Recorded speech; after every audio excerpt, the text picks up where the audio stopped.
הבנת מהגבול פה. לא תגיד לי. שלום לכם, לא ראיתי אתכם.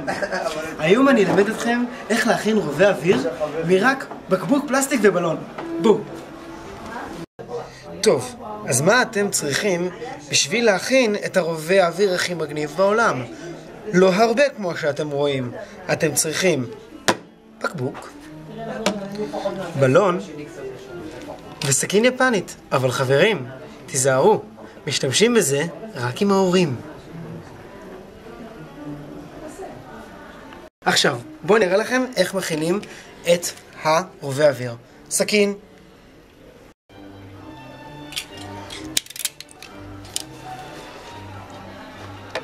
אוקיי, אז אחרי שחתכנו את הבקבוק, מה שאנחנו נעשה, זה אנחנו עכשיו רוצים להרכיב את הבלון על הבקבוק.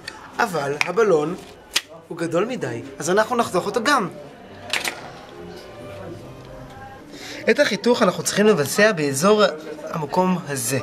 אתם רואים? איפשהו קצת לכיוון הסוף באמצע, אוקיי?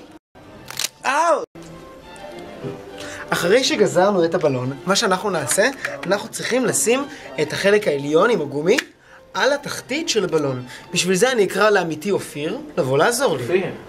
אופיר. גש שלום. גש. אוקיי. עכשיו, אני צריך שתעזור לי להלביש את זה על הפייה. זהירות ילדים, השתמשו בהורים. לאחר ששמנו את הבלון על הבקבוק, אנחנו לא רוצים שהבקבוק במקרה יעזוב את הבלון ואז ילך לנו כל המהלך. בשביל זה אני אקרא שוב לעמיתי אופיר. היי. לעזור לי להדביק על בלון סלוטייפ. כן, בדיוק אותם שם. איפה הקצה?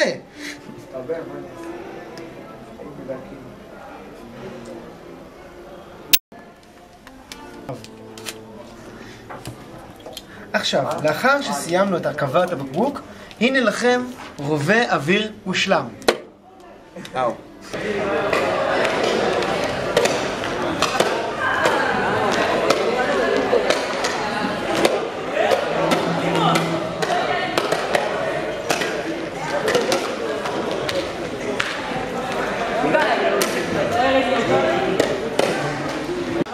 אוקיי, ילדים, בטח אתם שואלים את עצמכם איך הדבר המופלא הזה עובד.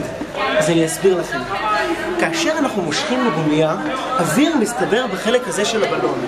ומה שקורה, כשאנחנו עוזבים, האוויר שמצטבר בחלק הזה של הבלון דוחף את האוויר שנמצא בבקבוק החוצה, בצורה של גל.